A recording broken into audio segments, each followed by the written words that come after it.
അൽഹംദുലില്ലാഹ് അസ്സലാത്തു വസ്സലാമു അലാ റസൂലിഹിൽ അമീൻ വ അലാ ആലിഹി വസഹ്ബിഹി അജ്മഈൻ. അസ്സലാമു അലൈക്കും വറഹ്മത്തുള്ളാഹി വബറകാതുഹു. നമ്മൾ സംസാരിക്കുന്നത് ജോറാം വാൻ ക്ലവറൻ എന്ന് പറയുന്ന നെതർലൻഡ്സിൻ്റെ ഒരു MP ആയിരുന്ന ഒരു വ്യക്തിയെക്കുറിച്ചാണ്. ഇദ്ദേഹത്തിൻ്റെ ഇസ്ലാമിലേക്കുള്ള വരവിനെക്കുറിച്ചാണ് നമ്മളിന്ന് സംസാരിക്കുന്നത്. ഇദ്ദേഹം ചുരുക്കത്തിൽ അയാളുടെ സമ്മറി പറയാണ്. ഇദ്ദേഹം ഈ നെതർലൻഡ്സിലെ ഒരു അറിയപ്പെടുന്ന ഒരു ഇസ്ലാമിനെതിരെ വളരെയധികം വിദ്വേഷം പടർത്തുന്ന ഒരു പൊളിറ്റീഷ്യനുണ്ട്. അയാളുടെ പേര് ഗീർട്ട് വിൽഡേഴ്സ് എന്നാണ്. ഈ ഗീർട്ട് വിൽഡേഴ്സിൻ്റെ പാർട്ടിയുടെ പേരാണ് പാർട്ടി ഫോർ ഫ്രീഡം. ആ പാർട്ടിയിൽ വർക്ക് ചെയ്ത ഒരാളാണ് ഈ ജോറാം ഈ പാർട്ടി വഴി പാർലമെൻറ്റ് മെമ്പറായിരുന്നു. ഈ പാർലമെൻറ്റിൽ ഇസ്ലാമിനെതിരായിട്ട് വളരെയധികം ഈ ബിൽസ്, അതായത് നിയമങ്ങൾ കൊണ്ടുവരാൻ വേണ്ടി ശ്രമിച്ചിരുന്നു. പല നിയമങ്ങളും അവിടെ പാസ്സാക്കാനായിട്ട് സബ്മിറ്റ് ചെയ്തിരുന്നു. അങ്ങനെയുള്ള ആളാണ്. ഈ നിയമങ്ങൾ കൊണ്ടുവരുന്നത് ഇസ്ലാമിനെ നെതർലൻഡ്സിൽ നിന്നും പുറത്താക്കുക, ഈ മോസ്കുകൾ, അതായത് പള്ളികൾ അടച്ചു പൂട്ടുക, ഖുർആൻ്റെ ബുക്ക് പാർലമെൻറ്റിൽ ഉണ്ടാകരുത്, ഇങ്ങനെയുള്ള കുറേ ഇസ്ലാമിന് എതിരായിട്ടുള്ള, ഇസ്ലാം തീരെ ഈ നെതർലൻഡ്സിൽ പച്ചപിടിക്കാൻ പാടില്ല, അവിടെ നിലകൊള്ളാൻ പാടില്ല എന്നുള്ള ഒരു തീരുമാനത്തിലുള്ള പാർട്ടിയാണ് പാർട്ടി ഫോർ ഫ്രീഡം. ആ പാർട്ടിയിലെ മെമ്പറായിരുന്നു ജോറാം വാൻ ക്ലവറൻ. ഈ വീഡിയോ നിങ്ങൾക്ക് ഇൻഷാ അല്ലാഹ് ഡിസ്ക്രിപ്ഷനിൽ ലിങ്ക് കാണാം. ഞാനത് കൂടാതെ കമൻറ്റിലും ഞാൻ പിൻ ചെയ്യുന്നുണ്ട്. അപ്പോൾ ഈ വീഡിയോ ആക്ച്വലി ഒരു ഇൻ്റർവ്യൂ ആണ്. നമ്മൾ ഇതിനു മുമ്പ് ഒരു പോൾ വില്യംസിൻ്റെ കഥ, ഞാൻ അദ്ദേഹത്തിൻ്റെ ഇസ്ലാമിലേക്കുള്ള വരവിന് കാരണം ഞാൻ എക്സ്പ്ലെയിൻ ചെയ്തിരുന്നു. ഈ പോൾ വില്യംസ് എന്ന് പറയുന്ന വ്യക്തി ഇൻ്റർവ്യൂ ചെയ്തതാണ് ഈ ജോറാമിനെ ഇൻ്റർവ്യൂ ചെയ്ത്. ആ ഇൻ്റർവ്യൂ നിങ്ങൾക്ക് കാണാം. ഇംഗ്ലീഷ് മനസ്സിലാക്കാൻ പറ്റുന്ന ആൾക്കാരാണ് നിങ്ങൾ അധികം ആൾക്കാരും. നിങ്ങൾക്ക് അവിടെ പോയാൽ വ്യക്തമായിട്ട് കാര്യങ്ങൾ മനസ്സിലാവും. ഞാൻ ഇത് സമ്മറി ചെയ്ത് ഈ ഇടുകയാണ്. ഇത് ഒരുപക്ഷെ ഇംഗ്ലീഷ് സംസാരിക്കാൻ അല്ലെങ്കിൽ മനസ്സിലാകാത്ത ആൾക്കാർ ഉണ്ടെങ്കിൽ അവർക്ക് വേണ്ടി ഇത് ചെയ്യുകയാണ് ഞാനിത്. ഓക്കെ. അപ്പോൾ ഈ ജോറാം എന്ന് പറയുന്ന വ്യക്തി, ഇദ്ദേഹം ഒരു പുസ്തകം എഴുതി തുടങ്ങി. ഓക്കെ. ഇതിൻ്റെ കംപ്ലീറ്റ് കാര്യങ്ങൾ ഇവിടെ പറയുന്നുണ്ട്. ഫസ്റ്റ് ഓഫ് ഓൾ, ഈ ജോറാം എന്ന് പറയുന്ന ആൾ ഒരു middle class Christian family, Protestant Christian ഫാമിലിയിൽ ജീവിച്ച ആളാണ്. അപ്പം ഇദ്ദേഹത്തിന് ഒരു അമ്മയുണ്ട്, അച്ഛനുണ്ട്, പിന്നെ ഒരു സഹോദരിയുണ്ട്, ഒരു മൂത്ത സഹോദരൻ, ഒരു ഇളയ സഹോദരൻ, പിന്നെ ഇദ്ദേഹം പറയുന്നുണ്ട് ഇൻ്റർവ്യൂവിൽ ഒരു പൂച്ചയും വീട്ടിലുണ്ടായിരുന്നു. ഇത്രയാണ് ഉണ്ടായിരുന്ന ആൾക്കാർ. ഇദ്ദേഹത്തിൻ്റെ അച്ഛൻ എല്ലാ ദിവസവും ഡിന്നർ കഴിഞ്ഞിട്ട് വീട്ടിൽ ഒരുമിച്ചിരുന്ന് ബൈബിൾ വായിക്കുമായിരുന്നു. അപ്പോൾ അങ്ങനൊരു റിലീജിയസ് ഫാമിലി ആയിരുന്നു ജോറാം വലുതായത്. ഇവിടെ മാത്രമല്ല, ഈ ജോറാമിൻ്റെ ഗ്രാൻഡ് ഫാദർ, അച്ഛൻ്റെ അച്ഛൻ അവിടുത്തെ ഒരു ചർച്ചിൻ്റെ മിനിസ്റ്ററിൻ്റെ, അവിടുത്തെ ചർച്ചിൻ്റെ പാസ്റ്ററിൻ്റെ അസിസ്റ്റൻറ്റുമായിരുന്നു. ഇവരൊരു പ്രൊട്ടസ്റ്റൻ്റ് ഡിനോമിനേഷനിലുള്ള ആൾക്കാരാണ്. ഓക്കെ. അപ്പോൾ ആ പ്രൊട്ടസ്റ്റൻ്റ് കാത്തലിക് ഡിഫറൻസ് നിങ്ങൾക്ക് അധികം ആൾക്കാർക്കും അറിയാമായിരിക്കും. പ്രൊട്ടസ്റ്റൻ്റ്, ഈ ജോൺ കാൽവിൻ എന്ന് പറയുന്ന ഒരു ലീഡർ പ്രൊട്ടസ്റ്റൻറ്റിൻ്റെ ഗ്രൂപ്പിലുണ്ടായിരുന്നു വർഷങ്ങൾക്ക് മുമ്പ്. അയാളുടെ ആ ഗ്രൂപ്പിൽപ്പെട്ട ആൾക്കാരാണ് ഇവരുടെ ചർച്ച്. അങ്ങനെ ഒരു മോഡറേറ്റ് ആവറേജ് ക്രിസ്ത്യൻ ഫാമിലി ആയിരുന്നു. യൂണിവേഴ്സിറ്റിയിൽ പഠിക്കുമ്പോൾ ഇദ്ദേഹം കമ്പാരിറ്റീവ് റിലീജിയൻ്റെ ക്ലാസ്സാണ് എടുത്തിരുന്നത്. അതിനകത്ത് ഇസ്ലാമും ക്രിസ്ത്യാനിറ്റിയും പല മതങ്ങളും പഠിപ്പിച്ചിരുന്നു. അപ്പോൾ പോൾ വില്യംസ് ഈ ജോറാമിനടുത്തൊരു ചോദ്യം ചോദിച്ചത്, നിങ്ങൾ എങ്ങനെയാണ് ഈ ജീസസിനെയാണല്ലോ നിങ്ങൾ വിശ്വസിച്ചിരുന്നത്, പിന്നെ എങ്ങനെയാണ് നിങ്ങൾ ജീസസിനെ വിശ്വാസത്തിൽ നിന്നും, പിന്നെ അതായത് ജീസസ് നമ്മുടെ പാപങ്ങൾക്ക് വേണ്ടി വന്നു, നമ്മുടെ പാപങ്ങൾക്ക് വേണ്ടി ബലി അർപ്പിക്കപ്പെട്ടു എന്ന് പറയുന്ന ആ വിശ്വാസത്തിൽ നിന്ന് നിങ്ങൾ എങ്ങനെ പുറത്തിറങ്ങി, എന്താണ് സംഭവിച്ചത്, എങ്ങനെയാണ് സംഭവിച്ചതെന്ന് ചോദിച്ചു. അപ്പോൾ ഇദ്ദേഹം പറഞ്ഞ ഉത്തരം, ഞാൻ 15-16 വയസ്സുള്ള സമയത്ത് എനിക്ക് ഈ ക്രിസ്ത്യൻ തിയോളജിയിലെ കുറച്ച് കാര്യങ്ങൾ എനിക്കൊരു മനസ്സിലാകുന്നുണ്ടായിരുന്നില്ല, കുറച്ച് കൺഫ്യൂഷൻ ഉണ്ടായിരുന്നു. ഓക്കെ, ഞാൻ ഈ ട്രിനിറ്റി, ത്രിയേകത്വം, അതെപ്പോഴും എനിക്കൊരു മനസ്സിലാകാത്ത സംഭവമായിരുന്നു, എനിക്കത് ബുദ്ധിമുട്ടായിരുന്നു. അപ്പം ഇപ്പോൾ ഈ ജോറാം പറയാണ്, ഞങ്ങളുടെ വീട്ടിൽ ഞങ്ങൾ പിതാവിൻ്റെ അടുത്ത് പ്രാർത്ഥിച്ചത്, അതായത് father, son and holy spirit. പിന്നെ അപ്പോൾ പിതാവിൻ്റെ അടുത്താണ് നമ്മൾ പ്രാർത്ഥിച്ചിരുന്നത്. ഇയാൾ പറയുന്നത് ഇയാളുടെ കൂട്ടുകാർ ഇവാഞ്ചലിക്കൽ ചർച്ചിലെ ആൾക്കാർ, അവരിൽ കുറച്ച് ആൾക്കാർ പ്രാർത്ഥിച്ചിരുന്നത് ജീസസ് ക്രൈസ്റ്റിൻ്റെ അടുത്താണ്. അപ്പോൾ നമ്മൾ വീട്ടിൽ പ്രാർത്ഥിക്കുന്നത് പിതാവ്, ജീസസ് ക്രൈസ്റ്റിൻ്റെ പിതാവിനോട്. പിന്നെ കൂട്ടുകാരിൽ കുറച്ച് ആൾക്കാർ പ്രാർത്ഥിക്കുന്നത് ജീസസ് ക്രൈസ്റ്റിനോട്. പിന്നെ പറയുന്നത് പെൻറ്റക്കോസ്റ്റൽ ചർച്ചിലെ കുറച്ച് ആൾക്കാർ, കൂട്ടുകാർ, ഇയാളുടെ അറിയാവുന്ന ആൾക്കാർ, അവർ പ്രാർത്ഥിക്കുന്നത് ഹോളി സ്പിരിറ്റ്. അപ്പോൾ ഈ 3 കൂട്ടർ 3 ഡിഫറെൻറ്റ് ദൈവങ്ങളെയാണ് പ്രാർത്ഥിക്കുന്നത്. ഒന്ന് പിതാവിനെ, പിന്നെ ജീസസ് ക്രൈസ്റ്റിനെ, അതുപോലെ തന്നെ ഹോളി സ്പിരിറ്റ്. അപ്പോൾ ഇത് വലിയൊരു കൺഫ്യൂസിങ് സംഭവമായിരിക്കും. മനസ്സിലായി എന്താണ് 3 ദൈവങ്ങളെയാണ് പ്രാർത്ഥിക്കുന്നത്, 3 ഡിഫറെൻറ്റ്, ഈ ട്രിനിറ്റിയിലെ 3 ഡിഫറെൻറ്റ് ആസ്പെക്ട്സിനെയാണ് പ്രാർത്ഥിക്കുന്നത്. പിന്നെ ഈ ഒറിജിനൽ സിൻ, അതായത് ഈ ആദ്യ പാപം എന്ന് പറയുന്ന സംഗതി, അത് എനിക്ക് തീരെ മനസ്സിലായില്ല. കാര്യം ഇദ്ദേഹം പറയുന്നത്, ഞാൻ ചോദിച്ച്, അതായത് ടീച്ചറെടുത്ത് ചോദിച്ച്, ഇത് സ്കൂളിൽ പഠിക്കുമ്പോഴാണ്, 15-16 വയസ്സുള്ള സമയത്താണ് ചോദിച്ച്, ഈ എബ്രഹാമും മോസസും ഒക്കെ ജീവിച്ച് മരിച്ചു പോയി, അവരൊന്നും ജീസസിനെ കണ്ടിട്ടില്ല, അവരൊന്നും ജീസസിനെ വിശ്വസിച്ചില്ല, അവർ എങ്ങനെ പിന്നെ സ്വർഗത്തിൽ പോകും? അതായത് നമ്മൾ ജീസസിനെ ജീസസ് നമ്മുടെ പാപങ്ങളുടെ പരിഹാരത്തിനായി വന്ന് ഇവിടെ ബലിയാടായി എന്ന് നമ്മൾ വിശ്വസിക്കുന്നത് കൊണ്ട് മാത്രമാണല്ലോ നമ്മൾ സ്വർഗത്തിൽ പോകുന്നത്. പിന്നെ എങ്ങനെ ജീസസിന് മുമ്പുള്ള ആൾക്കാർ പിന്നെ എടുത്തു ചോദിച്ചത്, എബ്രഹാമും മോസസും എങ്ങനെ അവർ സ്വർഗത്തിൽ പോകും? അപ്പോൾ അവർക്ക് ജീസസിനെ കണ്ടിട്ടില്ല, അവർക്ക് ഈ സംഭവം അറിയാതെ തന്നെ അവരൊന്നും ജീസസിനെ വിശ്വസിക്കാതെ എങ്ങനെ സ്വർഗത്തിൽ പോയി എന്നുള്ള ചോദ്യം ചോദിച്ചിരുന്നു. ഞാൻ പിന്നെ കുറച്ചുകൂടെ വലുതായപ്പോൾ ഞാനൊരു കാത്തലിക് പ്രീസ്റ്റിൻ്റെ അടുത്ത് കണ്ടപ്പോൾ ഞാൻ ചോദിച്ചു, ട്രിനിറ്റിയെക്കുറിച്ച് ചോദിച്ചു, ഈ ത്രിയേകത്വത്തിനെക്കുറിച്ച് ഒന്ന് എക്സ്പ്ലെയിൻ ചെയ്ത് തരാൻ വേണ്ടി ചോദിച്ചു കാത്തലിക് പ്രീസ്റ്റിൻ്റെ അടുത്ത്. അപ്പോൾ കാത്തലിക് പ്രീസ്റ്റ് പറഞ്ഞു, അതൊരു നിഗൂഢതയാണ്, ഒരു മിസ്റ്ററിയാണ്, അതായത് ട്രിനിറ്റി ഒരു മിസ്റ്ററിയാണ്, അത് നമുക്ക് മനസ്സിലാവില്ല അത് നോക്കേണ്ട കാര്യമില്ല, നമുക്ക് മനസ്സിലാവത്തില്ല എന്നുള്ള രീതിയിൽ കാത്തലിക് പ്രീസ്റ്റ് ഇദ്ദേഹത്തിന് മറുപടി കൊടുത്തു. അപ്പോൾ ഇതെല്ലാം വെച്ചിട്ട് അപ്പം മറുപടി കൊടുത്തെങ്കിലും ആ മറുപടി സാറ്റിസ്ഫാക്ടറി ആയില്ല. അപ്പോൾ ഈ ഡൗട്ട്സും കാര്യങ്ങളും മനസ്സിനകത്തൊരു ചെറിയൊരു പയ്യനെന്ന നിലയിൽ 15-16 വയസ്സുള്ള സമയത്ത് അന്ന് മുതലേ മനസ്സിനകത്ത് കിടപ്പുണ്ട്. ഓക്കെ, പിന്നെ ഇദ്ദേഹം പറയുന്നത്, ഞാൻ ഈ സ്കൂൾ കഴിഞ്ഞിട്ട് കോളേജിൽ ഈ കമ്പാരിറ്റീവ് റിലീജിയൻ്റെ ക്ലാസ്സിൽ ജോയിൻ ചെയ്യുന്നത് സെപ്റ്റംബർ 11, 2001. അതായത് ഇവിടെ ഈ 9/11 സംഭവം നടക്കുന്ന അതേ ദിവസമാണ് ആ ട്വിൻ ടവേഴ്സ് തകർന്ന ദിവസം, പ്ലെയിൻ ഇടിച്ച് തകർന്ന ദിവസം, ആ ദിവസമാണ് ഞാൻ അവിടെ കോളേജിൽ ജോയിൻ ചെയ്യുന്നത്. അപ്പോൾ ഓൾറെഡി ഈ എൻ്റെ ചർച്ചിൻ്റെയും അല്ലാതെയും ഈ ക്രിസ്ത്യൻ റിലീജിയനായിട്ട് ബന്ധപ്പെട്ട മാർട്ടിൻ ലൂതർ പോലെയുള്ള ആൾക്കാരുടെ പുസ്തകങ്ങളും പല കാര്യങ്ങളും ഓൾറെഡി വായിച്ചിട്ട് എനിക്കറിയാവുന്നത് ഇസ്ലാം അത്ര നല്ലൊരു കാര്യമല്ല, ഇസ്ലാമിനെ കുറിച്ച് എനിക്ക് തീരെ നല്ലൊരു അഭിപ്രായം ഇല്ല. ഓക്കെ, അങ്ങനെ ഇരുന്ന സമയത്താണ് ഞാൻ കമ്പാരിറ്റീവ് റിലീജിയൻ്റെ കോഴ്സ് ജോയിൻ ചെയ്യുന്നതും അന്ന് തന്നെയാണ് ഈ 9/11 സംഭവം നടക്കുന്നത്. അപ്പോൾ അതുകൂടെ ആയപ്പോഴത്തേക്ക് ഇസ്ലാമിനോടുള്ള വെറുപ്പ് എനിക്ക് ഭയങ്കരമായിട്ട് കൂടി. അപ്പോൾ എന്നെ ഇമ്മീഡിയറ്റ്ലി എൻ്റെ റെസ്പോൺസ് എൻ്റെ മനസ്സിൽ വന്നത്, എങ്ങനെ ഇസ്ലാം ഒരു ഭീഷണിയാണല്ലോ, ഇസ്ലാം നമുക്കൊരു വലിയൊരു ഒരു ത്രെട്ടാണ്, ഭീഷണിയാണ്. അപ്പോൾ ഈ 9/11 നടക്കുന്ന, അമേരിക്കയിൽ അക്രമം നടന്ന്, ഇതിപ്പോൾ യൂറോപ്പിലും വരും, ഇവിടെയൊക്കെ മുസ്ലിങ്ങളുണ്ട്. അപ്പോൾ ഈ ഭീഷണി എങ്ങനെ ഒഴിവാക്കാൻ പറ്റും, ഇസ്ലാമിനെ എങ്ങനെ നിർത്താൻ പറ്റും, ഇസ്ലാമിൻ്റെ ഭീഷണി നിന്ന് എങ്ങനെ ഒഴിവാകാം എന്ന് ആണ് എൻ്റെ മനസ്സിൽ വന്നത്.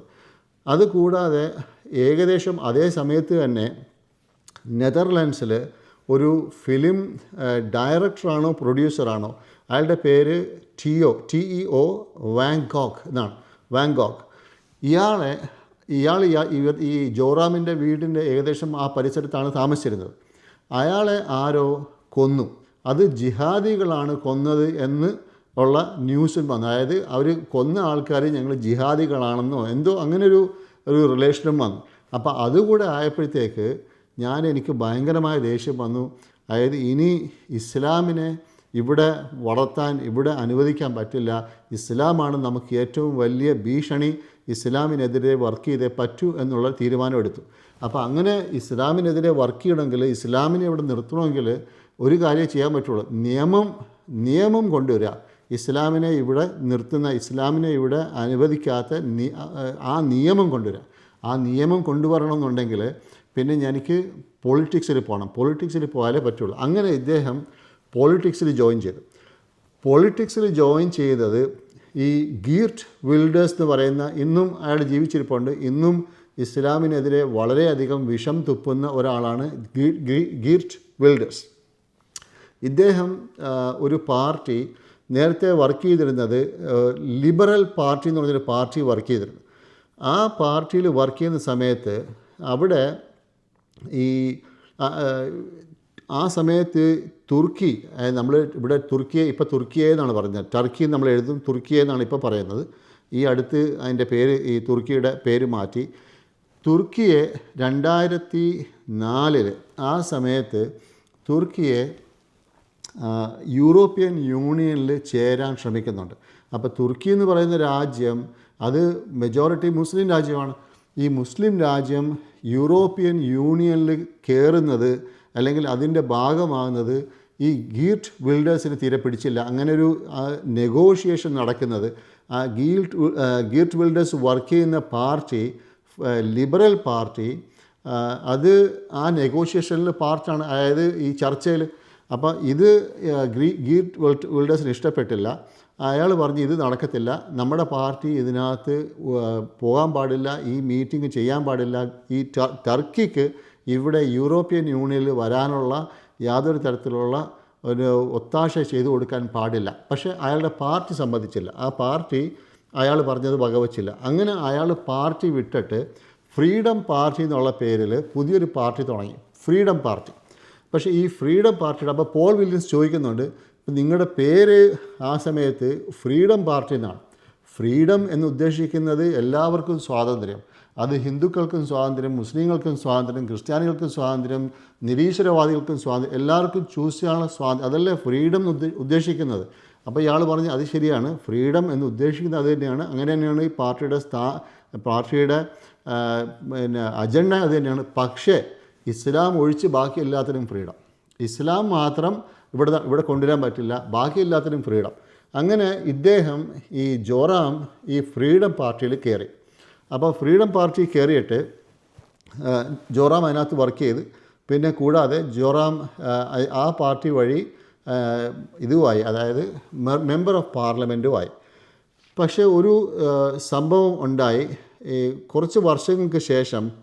അപ്പോൾ ഈ സമയത്ത് ഇദ്ദേഹം ഒരു പുസ്തകം എഴുതാൻ തുടങ്ങി. ഈ ജോറാം ഒരു പുസ്തകം എഴുതാൻ തുടങ്ങി, അപ്പോസ്റ്റേറ്റ് എന്ന് പറയുന്ന പുസ്തകം. ആ പുസ്തകത്തിൻ്റെ കവറും ഞാൻ ഇൻഷാ അല്ലാഹ് ഇവിടെ ഇടാം, നിങ്ങൾക്ക് കാണാം. അപ്പോസ്റ്റേറ്റ് എന്ന് പറയുന്ന ഒരു പുസ്തകം എഴുതാൻ തുടങ്ങി.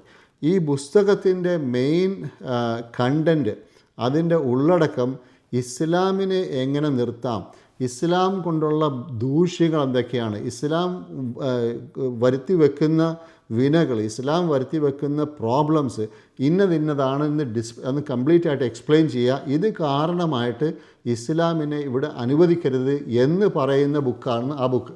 അങ്ങനെ ആ ബുക്ക് എഴുതാൻ തുടങ്ങി ഇദ്ദേഹം MP ആയിരുന്ന സമയത്ത്.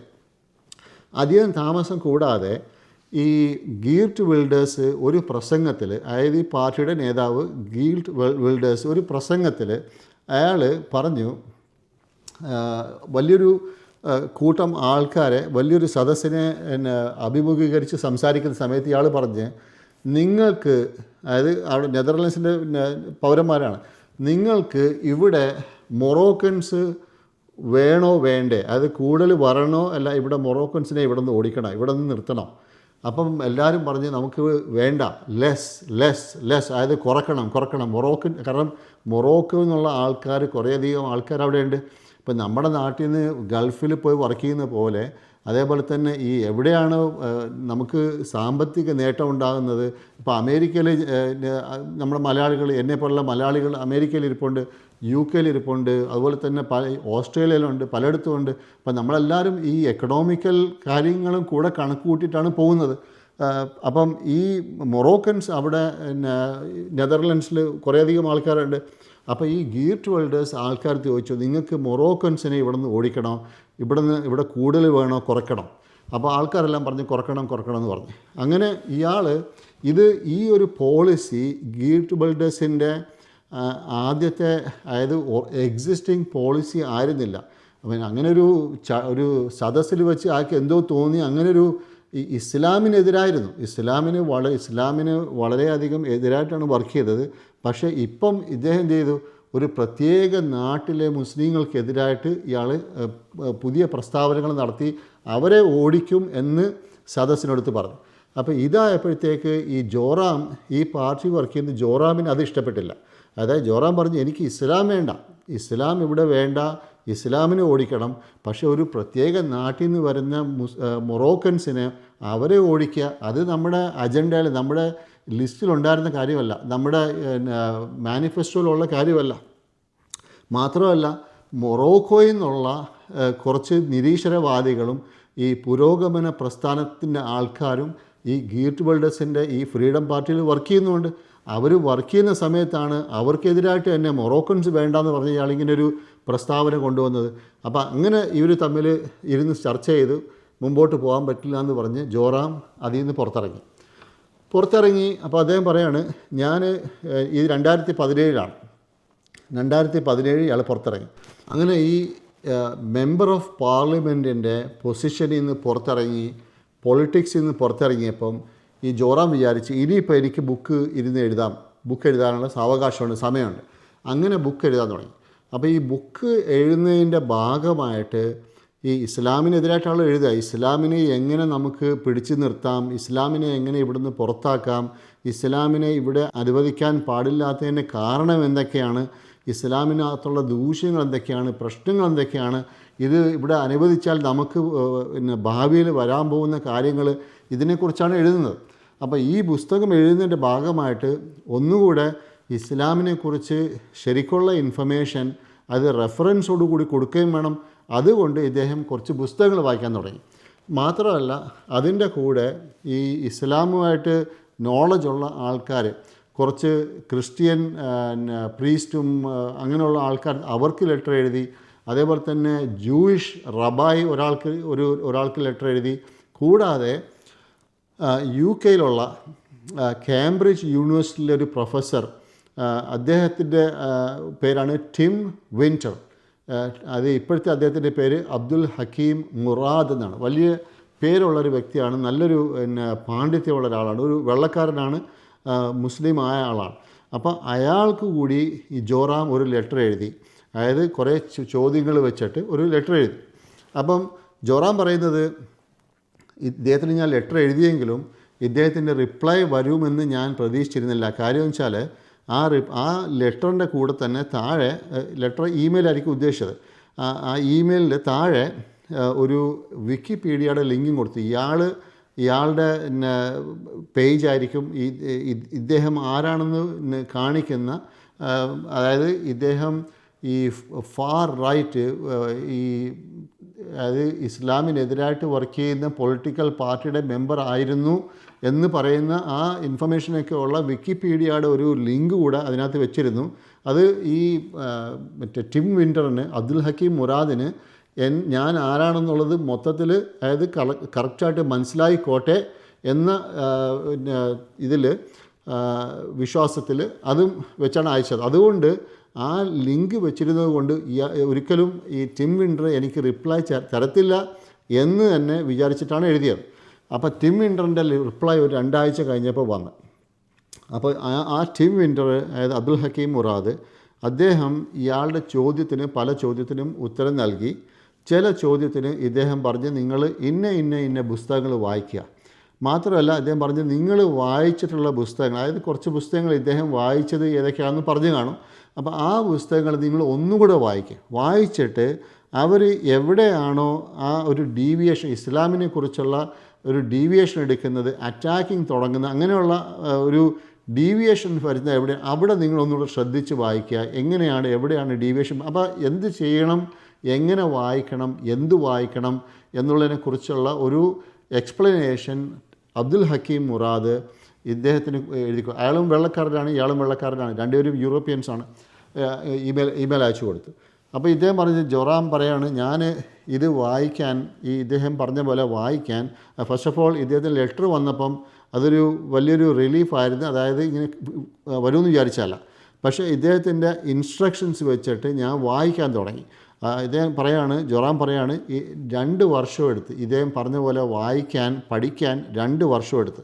അപ്പോൾ 2 വർഷം എടുത്തിട്ട് ഇതിപ്പം പ്രശ്നം എന്ന് വെച്ചാൽ, ഞാൻ വായിച്ച് വരുമ്പോൾ എനിക്ക് കാര്യങ്ങൾ വളരെയധികം ഞാൻ നേരത്തെ ധരിച്ചിരുന്ന, ഞാൻ നേരത്തെ തീരുമാനിച്ചിരുന്ന, എൻ്റെ മനസ്സിലുണ്ടായിരുന്ന ഇസ്ലാം അല്ല ഞാൻ വായിക്കുന്നത്. ഞാൻ മനസ്സിലാക്കുന്നത് ഇസ്ലാം എൻ്റെ മനസ്സിലുണ്ടായിരുന്ന ആ ഒരു മോശപ്പെട്ട ഒരു ചിത്രം, അത് ഓരോന്നായിട്ട് മാറി ഇപ്പം ഞാൻ കാണുന്നത് വളരെ നല്ല നല്ല കാര്യങ്ങളാണ് കാണുന്നത്. അപ്പോൾ ആകെ പ്രശ്നത്തിലായി. കാര്യം വെച്ചാൽ ഞാനിപ്പം പുസ്തകം എഴുതാൻ പോവാണല്ലോ. ഈ പുസ്തകം എഴുതാൻ പോകുന്നത് ഇസ്ലാമിനെ എങ്ങനെ നിർത്തണം, എങ്ങനെ പുറത്താക്കണം എന്നുള്ളതിനെക്കുറിച്ചാണ്. അപ്പം ഞാൻ ഈ പുസ്തകം എഴുതുമ്പോൾ അതിനകത്ത് ഇസ്ലാമിൻ്റെ പച്ചയായ കാര്യങ്ങൾ യാതൊരു തരത്തിലുള്ള വളവും തിരിവും ഇല്ലാതെ ഒന്നും മറച്ചു വെക്കാതെ എഴുതണം. പക്ഷെ ഞാൻ എഴുതാൻ ഉദ്ദേശിച്ചത് മോശപ്പെട്ട കാര്യങ്ങളാണ്. ഇപ്പം ഞാൻ വായിച്ച് മനസ്സിലാക്കിയ നല്ല നല്ല കാര്യങ്ങൾ അവിടെ ഞാൻ എഴുതുകയാണെങ്കിൽ പിന്നെ ഞാൻ ഈ പുസ്തകം എഴുതുന്നതിൻ്റെ ഉദ്ദേശം ഇസ്ലാമിനെ ഓടിക്കാനാണ്. അപ്പം ആകെ കൂടെ ഒരു അങ്കലാപ്പിലായി, എന്ത് ചെയ്യണമെന്ന് അറിഞ്ഞുകൂടാ. അപ്പം അതുകൊണ്ട് ഇയാൾ പറഞ്ഞ് കുറച്ച് സമയം പിടിച്ചു. ഞാൻ വേറൊരു കാര്യം ഇദ്ദേഹം പറയുന്നത്, എൻ്റെ മനസ്സിലുണ്ടായിരുന്ന പല ഇത് വായിക്കാനായിട്ട് പഠിക്കാനായിട്ട് എനിക്ക് ഇസ്ലാമിനെയും പഠിക്കേണ്ടി വന്നു. ഒന്നുകൂടെ ഞാൻ എൻ്റെ തന്നെ പുസ്തകങ്ങൾ, അതായത് ക്രിസ്ത്യാനിറ്റിയുടെ പുസ്തകങ്ങളും ഒന്നുകൂടെ റെഫർ ചെയ്യേണ്ടി വന്നു. ഇസ്ലാമും ക്രിസ്ത്യാനിറ്റിയുടെയും രണ്ടിൻ്റെയും ഡോക്യുമെൻറ്റ്സ്, ഒറിജിനൽ ഡോക്യുമെൻറ്റ്സ്, അതായത് ബൈബിളും ഖുർആനും റെഫർ ചെയ്യേണ്ടി വന്നു.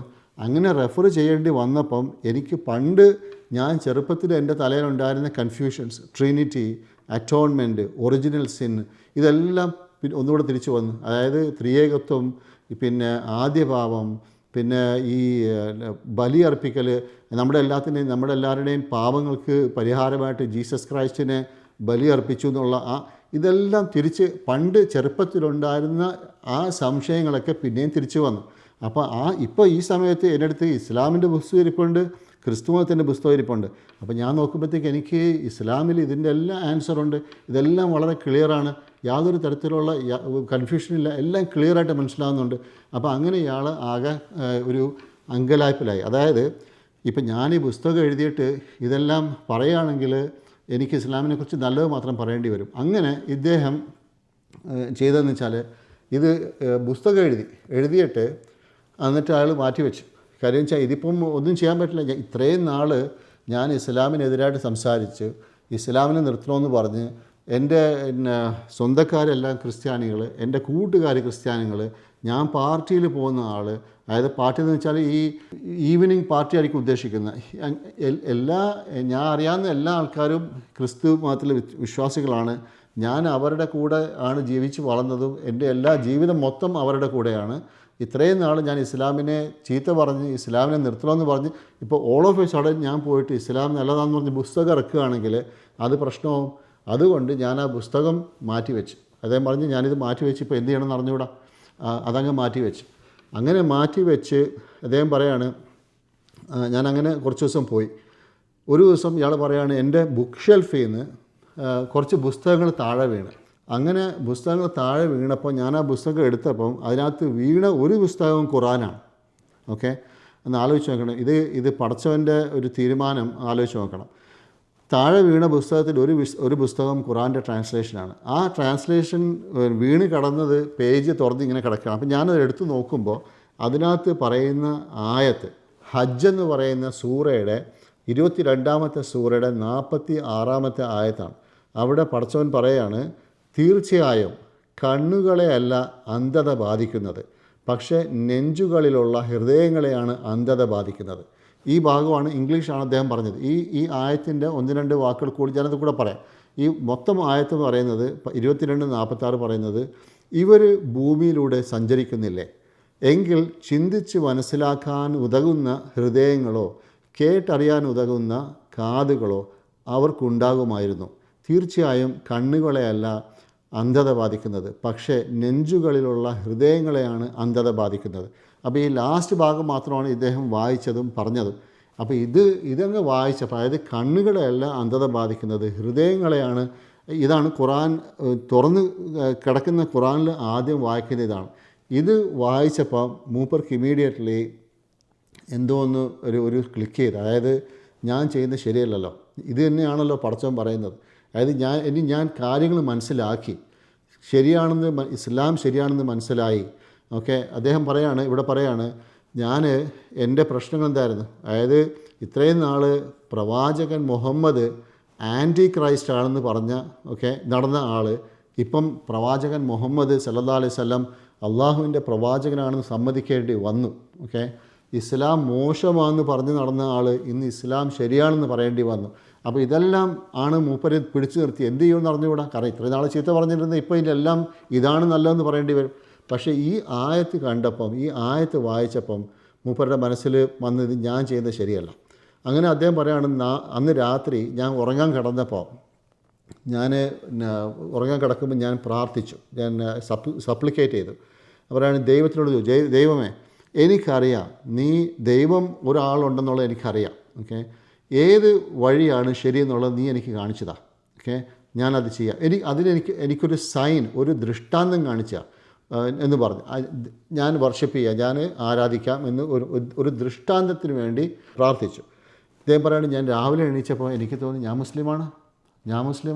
രാവിലെ എണീച്ചപ്പോൾ ആ കൺഫ്യൂഷൻ ഒന്നുമില്ല, മുസ്ലിമാണെന്നുള്ള പേരിലാണ് എണീച്ചത്, ഞാൻ മുസ്ലിമാണ് എന്ന് പറഞ്ഞു. അപ്പോൾ ഇദ്ദേഹത്തിൻ്റെ വൈഫ് പറഞ്ഞു, അതായത് എനിക്കറിയാമായിരുന്നു ഇത് സംഭവിക്കാൻ പോകുന്നു എന്ന് എനിക്കറിയാമായിരുന്നു എന്ന് വൈഫ് പറഞ്ഞു. അങ്ങനെ ഇദ്ദേഹം മുസ്ലിമായി. ഓക്കെ, പിന്നെ ഈ പോൾ വില്യംസ് ഇയാളുടെ ചോദിച്ച് നിങ്ങളുടെ കൂട്ടുകാർ നിങ്ങളെ എങ്ങനെ റെസ്പോണ്ട് ചെയ്തു? അപ്പോൾ പറഞ്ഞു, കൂട്ടുകാർ ചില ആൾക്കാരൊക്കെ ഓക്കെ ആയിരുന്നു, കുഴപ്പമില്ല, നമുക്ക് കളിക്കാം, നിൻ്റെ വിശ്വാസം, നിൻ്റെ കാര്യം, അങ്ങനെ കുറച്ച് ആൾക്കാർ അങ്ങനെയായി. പക്ഷേ കുറച്ച് ആൾക്കാർ വയലൻ്റായി, അതായത് നിന്നെ കാണണ്ട, ഞങ്ങളെ സംബന്ധിച്ചിടത്തോളം നീ മരിച്ചുപോയി, നീ ചത്തവനാണ് എന്ന് പറഞ്ഞ് അങ്ങനെ പുറത്താക്കിയ ആൾക്കാരുണ്ട്. ജോറാം പറയുന്നത്, എൻ്റെ മദർ തീരെ ഹാപ്പി ആയിരുന്നില്ല. ഓക്കെ, ഷീ ക്രൈഡ്, അതായത് മദർ കരഞ്ഞു, വളരെ കരഞ്ഞു. പിന്നെ കുറച്ച് സമയം കഴിഞ്ഞ് മദർ അക്സെപ്റ്റ് ചെയ്തു. ഓക്കെ, പക്ഷെ മദർ പറഞ്ഞത്രേ നീ മുസ്ലിമായിരിക്കുന്നതാണ് കാണാൻ എനിക്ക് നല്ലതെന്ന് മദർ പറഞ്ഞു. മദർ മുസ്ലിം ആയില്ല, അതിനെക്കുറിച്ച് പറയുന്നില്ല. കാര്യം വെച്ചാൽ ഇദ്ദേഹം പറയുന്നത് ഇദ്ദേഹത്തിൻ്റെ ക്യാരക്ടർ, ഇദ്ദേഹത്തിൻ്റെ സ്വഭാവം മുസ്ലിമായ ശേഷം ഡെഫിനറ്റ്ലി മാറി. അപ്പോൾ ആ പുതിയ ജോറാമിനെ മദർ കാണുമ്പം കുറച്ചുകൂടെ ഇഷ്ടപ്പെട്ടു, ഇദ്ദേഹം കുറച്ചുകൂടെ നല്ല മനുഷ്യനായി എന്ന് പറഞ്ഞു. അപ്പം എന്നുള്ള രീതിയിൽ പിന്നെ വേറൊരു കാര്യം പറഞ്ഞത്, ഈ ഇസ്ലാമിലേക്ക് വരുന്ന സമയത്ത് ജോറാം ഒരു ക്രിസ്ത്യൻ കൺസർവേറ്റീവ് റേഡിയോ സ്റ്റേഷനിൽ, നെതർലാൻഡ്സിലെ ക്രിസ്ത്യൻ കൺസർവേറ്റീവ് റേഡിയോ സ്റ്റേഷനിൽ വർക്ക് ചെയ്യണം, ഇസ്ലാമിനെതിരായിട്ട് വർക്ക് ചെയ്യണം. അപ്പോൾ ബോസിനടുത്ത് പോയി പറഞ്ഞു ഞാനിങ്ങനെ മുസ്ലിമായി എന്ന് പറഞ്ഞു. അപ്പോൾ അയാൾക്ക് ഭയങ്കരമായ ഷോക്കായി, ദേഷ്യമായി. അയാൾ പറഞ്ഞ് രണ്ട് ദിവസം കിടന്നുറങ്ങിയിട്ടില്ല. ബോസ് 2 ദിവസം കിടന്നുറങ്ങാൻ സാധിച്ചില്ല ഇവൻ്റെ ഈ ഇസ്ലാമിലേക്കുള്ള പോക്ക് കണ്ടിട്ട്. ഓക്കെ, പിന്നെ അതേപോലെ അപ്പം മദർ വേറൊരു കാര്യം ചോദിച്ചു, അപ്പം നീ ഇന്ന് പോലെ യഹൂദികളെ വെറുക്കുമോ എന്ന് ചോദിച്ചു. അപ്പം ഇയാൾ പറഞ്ഞില്ല, വെറുക്കത്തില്ല, അങ്ങനെ വെറുക്കാനുള്ള ആവശ്യമില്ല. ഈ വെറുക്കുമോ എന്ന് ചോദിക്കാൻ കാര്യം വെച്ചാൽ ഇത്രയും നാൾ ഇസ്ലാമിനെതിരായിട്ട് വർക്ക് ചെയ്യുമ്പം ജനങ്ങളോട് പറഞ്ഞിങ്ങനെ പേടിപ്പിച്ചിരുന്നത് ഈ മുസ്ലിങ്ങൾ, ഈ ഇസ്ലാം യഹൂദികളെ വെറുക്കുന്നു എന്ന് പറഞ്ഞിട്ട് ഈ ആൻറ്റി ഇസ്ലാം പ്രചരിപ്പിക്കുന്ന ആൾക്കാർ, അത് നമ്മുടെ നാട്ടിലുമുണ്ട്, എല്ലായിടത്തും ഉണ്ട്. അവരെല്ലാം പറയുന്നതാണ് യഹൂദികളെ മുസ്ലിങ്ങൾ വെറുക്കുന്നു. ഇത് പറഞ്ഞു നടക്കുന്നതാണ്. ആക്ച്വലി ഇവർക്ക് ഒരു തരത്തിലും ഹിസ്റ്ററിയെക്കുറിച്ച് അറിയില്ലാത്തതുകൊണ്ടാണ്. യഹൂദികൾ ഇന്നും ഇറാനിൽ അവർക്ക് സിനഗോഗുണ്ട്, എല്ലായിടത്തും പല അറബി രാഷ്ട്രങ്ങളിലും യഹൂദികൾ കൂടെ താമസിക്കുന്നുണ്ട്. ഈ പലസ്തീനിൽ മുസ്ലിങ്ങളുടെ ഭരണം ഉണ്ടായ സമയത്ത് അവിടെ യഹൂദികൾ താമസിച്ചിരുന്നു. യഹൂദികൾക്ക് സ്പെയിനിൽ യഹൂദികൾക്ക് നല്ല ട്രീറ്റ്മെൻറ്റ് കിട്ടി. ഇതെല്ലാം ഹിസ്റ്ററിയിൽ റെക്കോർഡറാണ്, ഇതെല്ലാം റിസർച്ച് ചെയ്താൽ കിട്ടും. പക്ഷേ ഇന്ന് നമ്മൾ കാണുന്ന ഈ സംഘർഷം, അതിൻ്റെ പിന്നിൽ എന്താണെന്നുള്ളത് ചിന്തിക്കാനും പഠിക്കാനുള്ള ഒരു അല്പമെങ്കിലും ഒരു ഇൻട്രസ്റ്റ് കാണിക്കണം. ഈ പലസ്തീനിലുള്ള ആൾക്കാരെ പുറത്താക്കി അവരോട് കാണിക്കുന്ന അതിക്രമങ്ങൾ, ഇപ്പോൾ 70,000-80,000 ആൾക്കാരെ കൊന്നൊടുക്കി. എന്നിട്ട് കാണുന്ന അതിൻ്റെ പ്രത്യാഘാതങ്ങൾ കാണുന്നതാണ് ഇന്ന് കാണുന്നത്. അല്ലെങ്കിൽ ഈ ഇസ്ലാം യഹൂദികളെ അല്ലെ ക്രിസ്ത്യാനികളെ വെറുക്കുകയോ എന്നും പറഞ്ഞിട്ടില്ല. നിങ്ങൾ 61-ാമത്തെ സൂറ മുംതഹന എന്ന് പറയുന്ന സൂറ അതെടുത്ത് നോക്കുക. അതിനകത്ത് പടച്ചവൻ പറയുന്നത് നമ്മൾ മറ്റുള്ള മതസ്ഥരുമായിട്ട് നല്ല രീതിയിൽ വർത്തിക്കണമെന്ന് പടച്ചവൻ പറയുന്നു. എനിവേ, അപ്പോൾ ഈ അബ്ദുൽ ഹക്കീം മുറാദ് ഇദ്ദേഹത്തിൻ്റെ പുസ്തകത്തിൽ എഴുതിയിരിക്കുന്ന ഫോർവേഡിൽ മലയാളത്തിൽ എന്ത് പറഞ്ഞ് എനിക്ക് അറിഞ്ഞുകൂടാ. അപ്പോൾ അതിൽ എഴുതിയിരിക്കുന്നത് നല്ല ഒരു ബ്യൂട്ടിഫുൾ ഒരു പാരഗ്രാഫാണ്. ഇത് കേട്ടോളൂ. To admit that one has been wrong is seldom easy. അതായത് എനിക്ക് തെറ്റ് പറ്റി എന്ന് ഞാൻ പറയുന്നത്, ഓക്കെ, അഡ്മിറ്റ് ചെയ്യുന്നത് അത് ബുദ്ധിമുട്ടുള്ള കാര്യമാണ്, അത് എളുപ്പമുള്ള കാര്യമല്ല. But to write in careful and detail about one's error and to document one's painful road to the truth reveals considerable strength of character. അത് പക്ഷേ ഈ എനിക്ക് തെറ്റുപറ്റിയെന്ന് പറയുന്നത് വലിയ ബുദ്ധിമുട്ടുള്ള കാര്യമാണ്, ഓക്കെ, എല്ലാവർക്കും ചെയ്യാൻ സാധിക്കില്ല. പക്ഷേ ആ തെറ്റുകൾ എഴുതിയിട്ട് ഡീറ്റെയിൽഡായിട്ട് എഴുതിയിട്ട് അത് ഡോക്യുമെൻ്റ് ചെയ്യുക. എന്നിട്ട് എൻ്റെ ഈ വേദനാജനകമായ ഈ റോഡ്, ഈ യാത്ര, ഓക്കെ, ഈ മിസ്ഇൻഫർമേഷൻ അല്ലെങ്കിൽ മോശപ്പെട്ട അഭിപ്രായം ഉണ്ടായിരുന്ന ആൾ അവിടെ നിന്ന് യാത്ര ചെയ്ത് ഇസ്ലാമിനെ കുറിച്ചുള്ള നല്ല കാര്യങ്ങൾ പഠിച്ച് അത് അഡ്മിറ്റ് ചെയ്യുക എന്നുള്ള ആ കരുത്ത് അത് അയാളുടെ ക്യാരക്ടറിനെ, അയാളുടെ സ്വഭാവത്തെ, അയാളുടെ ഉള്ളിലെ നല്ല ഗുണങ്ങളെ കാണിക്കുന്നു. മാത്രമല്ല നമുക്ക് മനുഷ്യർക്ക് അങ്ങനെ ഒരാൾ ചെയ്ത സംഭവം വായിച്ചിട്ട് and restores one's confidence in human nature. മനുഷ്യരുടെ ഉള്ളിലുള്ള നല്ല ഗുണം, അതായത് തെറ്റ് പറ്റിയാൽ ആ തെറ്റ് അഡ്മിറ്റ് ചെയ്ത് ഞാൻ തെറ്റുകാരനാണ്, എനിക്ക് തെറ്റ് പറ്റിപ്പോയി എന്ന് പറഞ്ഞ് ജനങ്ങളുടെ മുമ്പിൽ വന്ന് പറയാൻ മനസ്സ് കാണിച്ചത് ഇത് നമുക്ക് മനുഷ്യരാശിയുടെ ഉള്ളിലുള്ള ആ സൽഗുണത്തെ നമുക്ക് ഒന്നുകൂടെ ഓർപ്പിക്കാനായി നമുക്ക് എല്ലാവർക്കും അഭിമാനിക്കാൻ പറ്റുന്ന ഒരു സംഗതിയാണ്. And in the prospects of change. എന്നിട്ട് ആൾക്കാർക്ക് ആ മാറ്റം, ഉള്ളിൽ നിന്നൊരു മാറ്റം വരുന്നത് ഇത് നമുക്കെല്ലാവർക്കും അഭിമാനിക്കാൻ പറ്റുന്ന ഒരു കാര്യമാണ് എന്ന് ടിം വിൻഡർ എഴുതിയിരിക്കുന്നത്. ഇതേപോലെ തന്നെ ഹംസ യൂസുഫ് എഴുതിയിരിക്കുകയാണ് ആ പുസ്തകത്തിൽ. ഹംസ യൂസുഫും ഇവിടുത്തെ ഒരു വലിയൊരു സ്കോളറാണ്, US Tim Winter UK Hamza Yusuf എഴുതിയിരിക്കുന്നത് ജോറാംസ് സിൻസിയറിറ്റി, ഇദ്ദേഹത്തിൻ്റെ നിഷ്കളങ്കത, അതായത് truthfulness enabled him to shift his അയാളുടെ ആ ചുവടുകളെ, ഒരു മോശപ്പെട്ട ഒരു ആറ്റിറ്റ്യൂഡ് ഇസ്ലാമിനെ അല്ലെങ്കിൽ നോളജ് ഇസ്ലാമിനെ കുറിച്ചുള്ളത് മോശമായിരുന്നു, അത് മനസ്സിലായപ്പോഴത്തേക്ക് അത് മാറാനുള്ള അയാൾ സിൻസിയർ ആയതുകൊണ്ട് സാധിച്ചു. To remove the blind spot and to look at something objectively. അതായത് എനിക്കറിയാത്ത കാര്യങ്ങൾ അത് മനസ്സിലാക്കി എന്നിട്ട് അത് ഒബ്ജക്റ്റീവ്ലി, അതായത് കൂലങ്കഷമായിട്ട് ഒരു കാര്യത്തെ പഠിക്കാനുള്ള സന്നദ്ധത കാണിച്ചു. And to really try understand അതായത് ഇസ്ലാമിനെക്കുറിച്ച് ശരിക്കും എന്താണെന്ന് മനസ്സിലാക്കാനുള്ള ആത്മാർത്ഥമായിട്ട് പരിശ്രമിച്ചു. This led to an extraordinary search. ഇത് അദ്ദേഹത്തെ നല്ലൊരു സെർച്ച്, അതായത് ഒരു സാധാരണ കാണാത്ത ഒരു സെർച്ചിലേക്ക്, ഒരു അന്വേഷണത്തിലേക്ക് അദ്ദേഹത്തെ നയിച്ചു. The result of which is the book you are now reading. അതിൻ്റെ റിസൾട്ടാണ് ഈ ബുക്ക്, അതായത് ദി അപ്പോസ്റ്റേറ്റ് എന്ന് പറഞ്ഞ ഈ ബുക്കിൻ്റെ ഇൻഷാല്ലാഹ് കവർ ഇവിടെ ഇടാം. ആ ബുക്ക് അതിൻ്റെ ഫലമാണ്, അതിൻ്റെ പ്രോഡക്റ്റാണ് ആ ചേഞ്ചിൻ്റെ. The book tells the story of an uncommon trajectory. ഈ ബുക്കിനകത്ത് നിങ്ങൾക്ക് സാധാരണ കാണാൻ പറ്റാത്ത തരത്തിലുള്ള ഒരു പാതയാണ് നിങ്ങൾക്ക് അവിടെ കാണുന്നത്, trajectory. The journey of a man from animosity, ഒരു മനുഷ്യൻ്റെ യാത്ര, അതായത് ഈ എതിർപ്പിലും വിദ്വേഷത്തിലും നിന്നിരുന്ന ഒരു മനുഷ്യൻ്റെ യാത്ര, അത് to charity, from despair to hope, from belligerence to peace. അതായത് നല്ല കാര്യങ്ങളിലേക്ക്, അതായത് മോശപ്പെട്ട കാര്യങ്ങൾ ഉള്ളുണ്ടായിരുന്നു അതെല്ലാം മാറ്റിവെച്ച് നല്ലതിലേക്ക് വന്ന ഒരു യാത്രയുടെ ആ ഫലമാണ് ഈ പുസ്തകം എന്ന് ഹംസ യൂസുഫ് പറയുന്നു. അപ്പോൾ ഇദ്ദേഹത്തിൻ്റെ ലൈഫ്, അപ്പം നമ്മുടെ പോൾ വില്യംസ് ചോദിച്ചത്, നിങ്ങൾ ഇസ്ലാമിലേക്ക് വന്നു, ഇനിയിപ്പോൾ നിങ്ങൾ എന്താണ് ചെയ്യുന്നത്? ഇപ്പം നിങ്ങളെന്താ ഇസ്ലാമിനെക്കുറിച്ച് ആൾക്കാർക്ക് മനസ്സിലാക്കി കൊടുക്കാൻ നിങ്ങളെന്താണ് ചെയ്യുന്നത്? അപ്പോൾ ഇദ്ദേഹം പറഞ്ഞു, ഇദ്ദേഹം കുറച്ച് കൂട്ടുകാർ കൂടിയിട്ട് ഒരു ഓർഗനൈസേഷൻ തുടങ്ങിയിട്ടുണ്ട്. അതായത് അതിൻ്റെ പേര് പറയുന്നത് www.islamexperience.com. ഇവർ ഈ ഗോഗിൾസ് ഒരു നമ്മുടെ 3D വ്യൂ ഉള്ള ഈ മൂവീസ് സ്കൂളുകളിലും കോളേജുകളിലും ഒക്കെ പിള്ളേരെ കാണിക്കും.